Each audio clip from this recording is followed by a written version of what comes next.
ರಾಷ್ಟ್ರಭಕ್ತಿ, ಶೌರ್ಯ ಮತ್ತು ಏಕತೆಯ ಪ್ರತೀಕವಾಗಿ ಕರ್ತವ್ಯ ಪಥದಲ್ಲಿ ನಡೆದ 77ನೇ ಗಣರಾಜ್ಯೋತ್ಸವ ಪರೇಡ್ ವಂದೇ ಮಾತರಂ ಘೋಷಣೆಯೊಂದಿಗೆ ಅಧಿಕೃತವಾಗಿ ಆರಂಭವಾಯಿತು. ಕನ್ಯಾಕುಮಾರಿಯಿಂದ ಕಾಶ್ಮೀರದವರೆಗೆ ದೇಶದ ಏಕತೆಯನ್ನ ಪ್ರತಿಬಿಂಬಿಸುವಂತೆ ಮೇಳೈಸಿದ ವಾದ್ಯ ಮೇಳಗಳು, ಸೇನೆಯ ಶಿಸ್ತುಬದ್ಧ ಹೆಜ್ಜೆಗಳು ಮತ್ತು ಆಧುನಿಕ ತಂತ್ರಜ್ಞಾನಗಳ ಪ್ರದರ್ಶನ ಈ ಪರೇಡ್ ಅನ್ನ ಸ್ಮರಣೀಯವಾಗಿಸಿತ್ತು. ಅಲ್ಲದೆ ಹಲವಾರು ಶಸ್ತ್ರಗಳು, ಎದುರಾಳಿಗಳ ಎದೆ ನಡುಗಿಸುವಂತಹ ಕ್ಷಿಪಣಿ, ಟ್ಯಾಂಕರ್, ಯುದ್ಧ ಶಸ್ತ್ರಗಳ ಪ್ರದರ್ಶನ ದೇಶದ ಶೌರ್ಯಕ್ಕೆ ಸಾಕ್ಷಿಯಾಯಿತು. ಅಲ್ಲದೆ ಆಪರೇಷನ್ ಸಿಂಧೂರ ಮೂಲಕ ಉಗ್ರವಾದದ ವಿರುದ್ಧ ಭಾರತದ ದೃಢ ನಿಲುವು ಮತ್ತು ಕಾರ್ಯಾಚರಣಾತ್ಮಕ ಸಾಮರ್ಥ್ಯವು ಈ ವರ್ಷದ ಪರೇಡ್ಗೆ ವಿಶೇಷ ಅರ್ಥ ನೀಡಿತು. ಗಣರಾಜ್ಯೋತ್ಸವದಲ್ಲಿ ಭಾಗಿಯಾದ ಪರೇಡ್ ಒಂದರ ಕಮಾಂಡರ್ ಆಗಿ ಲೆಫ್ಟಿನೆಂಟ್ ಜನರಲ್ ಭವನೇಶ್ ಕುಮಾರ್ ನೇತೃತ್ವ ವಹಿಸಿದ್ರು. ಉಪ ಕಮಾಂಡರ್ ಆಗಿ ನವರಾಜ್ ದಿಲ್ಲೋ ಅವರು ಪರೇಡಿನ ಸಂಚಲನವನ್ನ ಸಮರ್ಥವಾಗಿ ನಿರ್ವಹಿಸಿದ್ರು. ಶಿಸ್ತು ಮತ್ತು ಸಮಯ ಪಾಲನೆಯೊಂದಿಗೆ ಸಾಗಿದ ಈ ಪರೇಡ್ ಭಾರತೀಯ ಸೇನೆಯ ವೃತ್ತಿಪರತೆ ಮತ್ತು ಸಜ್ಜುಗೊಳಿಸುವ ಸಾಮರ್ಥ್ಯವನ್ನ ಸ್ಪಷ್ಟವಾಗಿ ತೋರಿಸಿತು. ಈ ವರ್ಷದ ಪರೇಡಿನಲ್ಲಿನ ವಿಶೇಷ ಕ್ಷಣ ಅಂದ್ರೆ ಪಿತಾ ಪುತ್ರರು ಒಂದೇ ಪರೇಡಿನಲ್ಲಿ ಭಾಗವಹಿಸಿದ ದೃಶ್ಯ. ಇದು ಭಾರತೀಯ ಸೇನೆಯಲ್ಲಿ ಪರಂಪರೆ, ತ್ಯಾಗ ಮತ್ತು ದೇಶ ಸೇವೆಯ ಮೌಲ್ಯಗಳು ತಲೆಮಾರಿನಿಂದ ತಲೆಮಾರಿಗೆ ಸಾಗ್ತಾ ಇರೋದಕ್ಕೆ ಜೀವಂತ ಸಾಕ್ಷಿಯಾಯಿತು.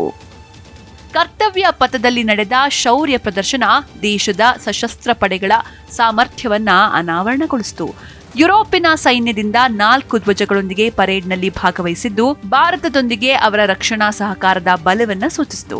ಇದು ಪರೇಡಿಗೆ ಅಂತಾರಾಷ್ಟ್ರೀಯ ಸ್ಪರ್ಶವನ್ನು ನೀಡಿತು. ಪರೇಡ್ನಲ್ಲಿ ಸ್ವದೇಶಿ ವಾಹನಗಳು, ಹೈ ಮೊಬಿಲಿಟಿ ಪ್ಲಾಟ್ಫಾರ್ಮ್ಗಳು ಮತ್ತು ಮೇಡ್ ಇನ್ ಇಂಡಿಯಾ ಶಸ್ತ್ರಾಸ್ತ್ರಗಳ ಪ್ರದರ್ಶನ ಗಮನ ಸೆಳೆಯಿತು. ಪಥಶಸ್ತ್ರಗಳು, ಆಧುನಿಕ ಯುದ್ಧೋಪಕರಣಗಳು ಮತ್ತು ದೇಶೀಯ ತಂತ್ರಜ್ಞಾನಗಳು ಆತ್ಮನಿರ್ಭರ ಭಾರತದ ರಕ್ಷಣಾ ಶಕ್ತಿಯನ್ನ ಪ್ರತಿಬಿಂಬಿಸಿದ್ವು. ಪ್ರತಿ ವರ್ಷದಂತೆ ಈ ವರ್ಷವೂ ಕೂಡ ಗಣರಾಜ್ಯೋತ್ಸವದಲ್ಲಿ ಗಣ್ಯರು ಭಾಗಿಯಾಗಿದ್ರು. ಈ ಸಲ ಗಣರಾಜ್ಯೋತ್ಸವಕ್ಕೆ ಮುಖ್ಯ ಅತಿಥಿಯಾಗಿ ಯುರೋಪಿಯನ್ ಕಮಿಷನ್ ಅಧ್ಯಕ್ಷೆ ವರ್ಸುಲಾ ವಾಂಡೆರ್ ಲೆನ್ ಭಾಗಿಯಾಗಿದ್ರು. ಜೊತೆಗೆ ಯುರೋಪಿಯನ್ ಕೌನ್ಸಿಲ್ ಅಧ್ಯಕ್ಷ ಆಂಟೋನಿಯಾ ಕೋಸ್ಟಾ ಉಪಸ್ಥಿತರಿದ್ರು. ಅಲ್ಲದೆ ರಾಷ್ಟ್ರಪತಿಯೊಂದಿಗೆ ಪ್ರಧಾನಮಂತ್ರಿಗಳು ಪರೇಡ್ ವೀಕ್ಷಿಸಿದ್ರು. ಭವಿಷ್ಯದ ತಂತ್ರಕ್ಕೆ ಸಜ್ಜಾಗಿದೆ ನಮ್ಮ ಭಾರತ. ಪ್ರದರ್ಶನದಲ್ಲಿ 43ಕ್ಕಿಂತಲೂ ಹೆಚ್ಚು ಡ್ರೋನ್ಗಳು ಡ್ರೋನ್ ಶಕ್ತಿ ಹೆಚ್ಚುತ್ತಾ ಇರುವ ಪಾತ್ರವನ್ನ ತೋರಿಸಿದ್ವು. ಜೊತೆಗೆ ಎಐ, ರೋಬೋಟಿಕ್ಸ್ ಮತ್ತು 3D ಮುದ್ರಣ ತಂತ್ರಜ್ಞಾನಗಳ ಬಳಕೆ ಭವಿಷ್ಯದ ಯುದ್ಧ ತಂತ್ರಗಳಿಗೆ ಭಾರತೀಯ ಸೇನೆ ಸಜ್ಜಾಗ್ತಾ ಇರೋದನ್ನ ಸೂಚಿಸಿತು. ಭೂಸೇನೆ, ನೌಕಾಪಡೆ ಮತ್ತು ವಾಯುಪಡೆ ಈ 3 ಸೇನೆಗಳ ಸಂಯುಕ್ತ ಪಥಸಂಚಲನ ಪರೇಡಿನ ಅತ್ಯಾಕರ್ಷಕ ಕ್ಷಣಗಳಲ್ಲಿ ಒಂದಾಗಿತ್ತು. ಪರೇಡ್ನಲ್ಲಿ ಗರ್ಜಿಸಿದ ಕಪ್ಪು ಗಿಡುಗ ಅಂದ್ರೆ ಬ್ಲಾಕ್ ಹಾಕ್ ಪ್ರೇಕ್ಷಕರನ್ನ ಮಂತ್ರಮುಗ್ಧಗೊಳಿಸಿತು. ಇದೇ ವೇಳೆ ಭಾರತೀಯ ತಳಿಯ ನಾಯಿಗಳ ಪ್ರದರ್ಶನ ಸೇನೆಯ ತರಬೇತಿ ಮತ್ತು ಕಾರ್ಯಕ್ಷಮತೆಯ ಮತ್ತೊಂದು ಆಯಾಮವನ್ನ ಪರಿಚಯಿಸಿತು. ಭಾರತದಲ್ಲಿನ ವಿವಿಧ ಸಂಸ್ಕೃತಿಯ ಅನಾವರಣ. ಹೌದು, ಈ ಬಾರಿ ರಾಷ್ಟ್ರೀಯ ಕಾರ್ಯಕ್ರಮದಲ್ಲಿ ಭಾರತದ ಸಾಂಸ್ಕೃತಿಕ ವೈಭವ ಮತ್ತು ಶಕ್ತಿಯ ಸಮಗ್ರ ಅನಾವರಣ ನಡೆದಿದೆ. ದೇಶದ 17 ರಾಜ್ಯಗಳ ಸ್ತಬ್ಧ ಚಿತ್ರಗಳು ಮೆರವಣಿಗೆಯಲ್ಲಿ ಸಾಗಿದ್ದು ಪ್ರತಿ ರಾಜ್ಯದ ಸಂಸ್ಕೃತಿ, ಇತಿಹಾಸ ಮತ್ತು ವೈಶಿಷ್ಟ್ಯವನ್ನ ಪ್ರತಿಬಿಂಬಿಸಲಿದೆ. ಜೊತೆಗೆ 13 ಕೇಂದ್ರ ಸಚಿವಾಲಯಗಳ ಕಲಾಕೃತಿಗಳು ರಾಷ್ಟ್ರದ ಅಭಿವೃದ್ಧಿ ಸಾಧನೆಗಳು, ಜನಪರ ಯೋಜನೆಗಳು ಮತ್ತು ನವೀನತೆಯ ಚಿತ್ರಣವನ್ನ ನೀಡಲಿವೆ. ಭಾರತದ ಶ್ರೀಮಂತ ಪರಂಪರೆಯನ್ನ ಪ್ರತಿನಿಧಿಸುವ ಸಾಂಪ್ರದಾಯಿಕ ಕಲೆ, ಕೈಗಾರಿಕೆ ಮತ್ತು ಜನಜೀವನದ ಛಾಯಾಚಿತ್ರಗಳು ಗಮನ ಸೆಳೆಯಲಿವೆ. ಈ ಬಾರಿ ವಿಶೇಷವಾಗಿ 2500ಕ್ಕೂ ಹೆಚ್ಚು ಕಲಾವಿದರು ವಿವಿಧ ಪ್ರಾಂತ್ಯಗಳ ಜನಪದ ಹಾಗೂ ಶಾಸ್ತ್ರೀಯ ನೃತ್ಯ ಪ್ರದರ್ಶನ ನೀಡಿದ್ದಾರೆ. ಅಲ್ಲದೆ ಭಾರತದ ಸೇನಾ ಶಕ್ತಿ, ಶಿಸ್ತು ಮತ್ತು ತಂತ್ರಜ್ಞಾನ ಸಾಮರ್ಥ್ಯದ ಅನಾವರಣ ದೇಶದ ಭದ್ರತೆ ಹಾಗೂ ಗರ್ವದ ಸಂಕೇತವಾಗಿ ಮೂಡಿಬಂತು.